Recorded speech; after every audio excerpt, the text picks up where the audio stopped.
Hey guys, what's up? We are back here with another video today, and today we are doing our Green Bay Packers mock draft 2024. And guys, it's been a little while since our last video. Did a Bears video about a month ago now, but been really busy with the semester, but had spring break this week, so a little bit more time. So make sure you hit that subscribe button down below, hit the like button as well, subscribe if you are new, and comment your thoughts and opinions down below.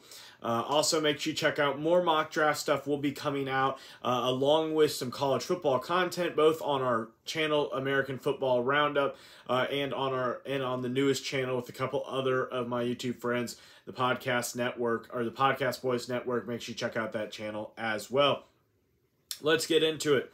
So, with the number 25 overall pick, I addressed what I believe the Packers' biggest need is, which is cornerback, and I drafted Kool-Aid McKinstry, the cornerback out of Alabama. I'm kind of surprised to see him here at this point. I really thought Kool-Aid would go a little bit earlier in this mock draft simulation, but Kool-Aid was still available.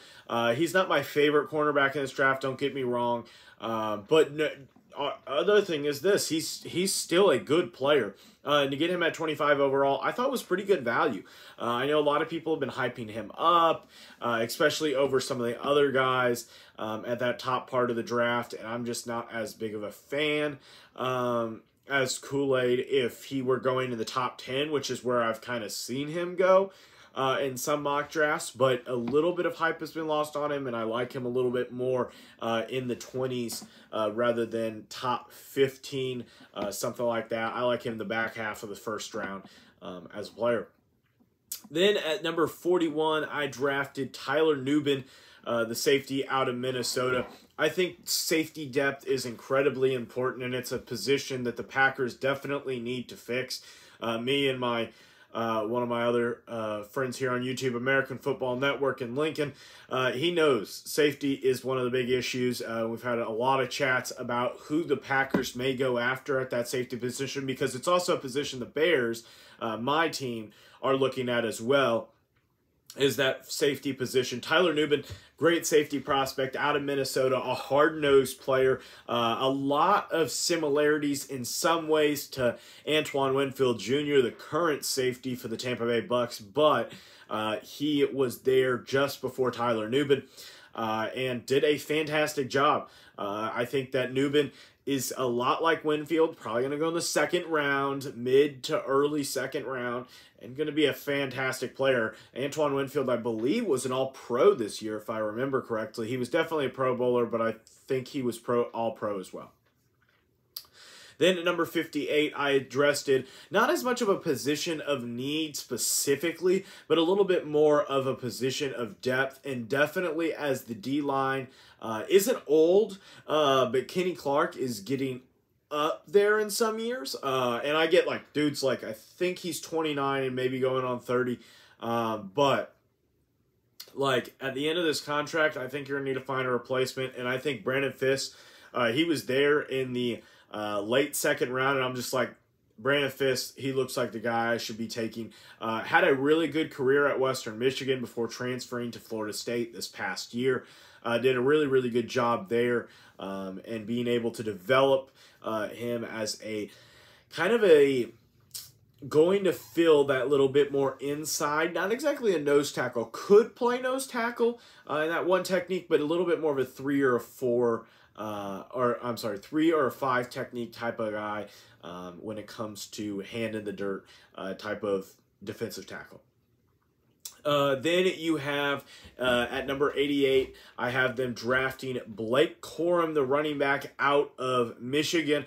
At some point, I honestly think that Aaron Jones, like, I'm not saying that you're going to release him or anything like that, but I just simply, my philosophy with running backs is drafting a running back every once or 2 years, and with as many picks as you have 5 first 3-round picks, day 1 or day 2 picks, I should say. And I like that. And being able to get Corum at 88, I thought he could possibly go in the early 3rd round. He's here in the late 3rd round. Really like him as a value. And eventually, like I said, you're going to have to get rid of Aaron Jones.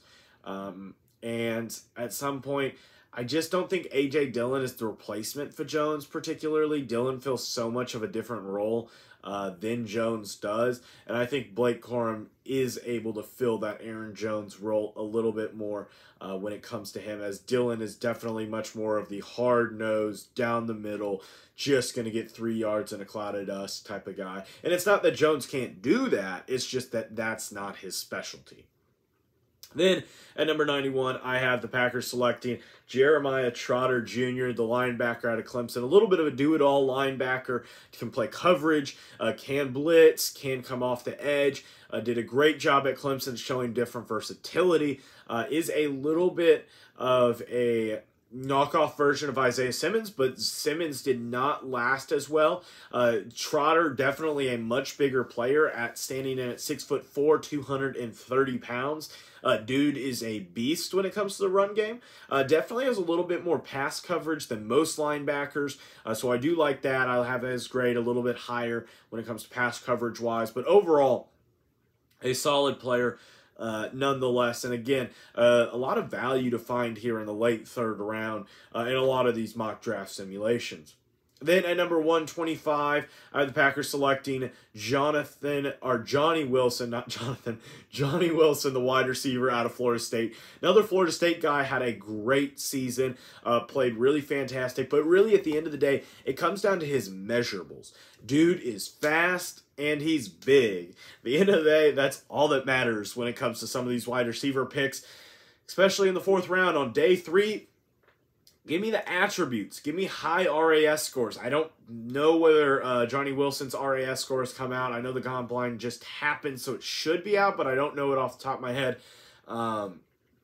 Johnny Wilson, great player, great measurables, and adding to a wide receiver core that definitely has some good players to it, but definitely could add a little bit of depth to it as well. Then at pick number 168, I have the Packers selecting Jaheim Bell, the tight end out of Florida State. Again, I don't know why I drafted so many Florida State players, but they were just good value of the position that they were at. Jaheim Bell, a little bit more of a do-it-all type of tight end. And where Matt LaFleur comes from, that is going to be incredibly helpful. LaFleur's not looking for just a blocking tight end, and I think that that's kind of the role Jaheim Bell plays a little bit. He can play tight end, he can play slot, he can play H-back, he can play a little bit of fullback, he can do a little bit of blocking, passing, catching. I know I just said the last two were the same thing, but he is a good all-around tight end, and I think that's what really helps him in this type of Packers system, is that he can do a little bit of both and be able to move his way up the depth chart when it comes to that. Then at pick number 201, honestly, this was just a value pick more than anything, and I guess you guys are starting to probably find out if this is the first time watching my channel, like value. And at number 201, I took Troy Taylor, the punter out of Iowa. I get you have Dan Whelan. I get it. But Taylor's just a better punter. He just is. He's a guy that the Bears, if you had a lot of day 3 picks, which the Bears really do not, though they could add some day 3 picks with trading back, and Ryan Poles has done that before, so I kind of expect him to do that. And if he does, Troy Taylor's definitely one of the guys that I expect to be able to be available and who I would like the Bears to go after, especially with their punting situation. Not as happy with that, as I'm sure a lot of Packers fans are pretty decently happy with where they're at. But Troy Taylor, I like the pick here. I just think he's good value, and I think he's a much better punter than Whelan. Then at number 219, Keith Randolph Jr. This pick is more off of his 2022 tape than it is his 2023 tape. 2023, he really disappointed me. If you've watched any of my videos before, I had Illinois as one of my better teams in the 2023 college football season. Way too early prediction. I even had him in my top 10 at number 10. And they just fell off. They were not there. And part of that was because their defensive line. Newton played fantastic. Randolph, not so much. Randolph's draft stock has fallen all the way to the 6th round when in 2020, when you were looking at post-2022 season mock drafts for the 2024 season, like way far ahead. You were looking at him in possibly the 1st round along with Newton, if not the 2nd or 3rd round. But now the guy's fallen off all the way to 6th round. But definitely has potential, and that's kind of what I'm looking at there. Then at pick number 245, once again, this pick's for Lincoln, my resident Packers fan here. Xavier Thomas, the edge rusher out of Clemson, durable for the most part. He has had a lot of injuries throughout his season, or throughout his career at Clemson, but he's durable. And the reason why I use that, even though it doesn't make a lot of sense, is that the dude just simply has come back and played well. Gets 8-9 sacks a season, just solid. He probably in the NFL could contribute for 2-3 sacks a season. That's what you're looking for. Then finally, with the final pick in the Packers mock draft, I have them selecting at number 255, Eric All, the tight end out of Iowa, is the complete opposite of Jaheim Bell. He is a strictly blocking tight end because he does not have much pass catching ability whatsoever. But you kind of need that. You had that with Mercedes Lewis, got let go, went to the Bears now. You kind of need that a little bit. Whether it all makes the roster or not, that's kind of up for debate if he were drafted by the Packers. But with this late in the round, you're kind of just prioritizing who you would like to take at UDFA. I think Eric All could be a good selection. So that's going to wrap up today's video today. Hit the 2 videos down below and the subscribe button up here. And as always, have a great day. Bye.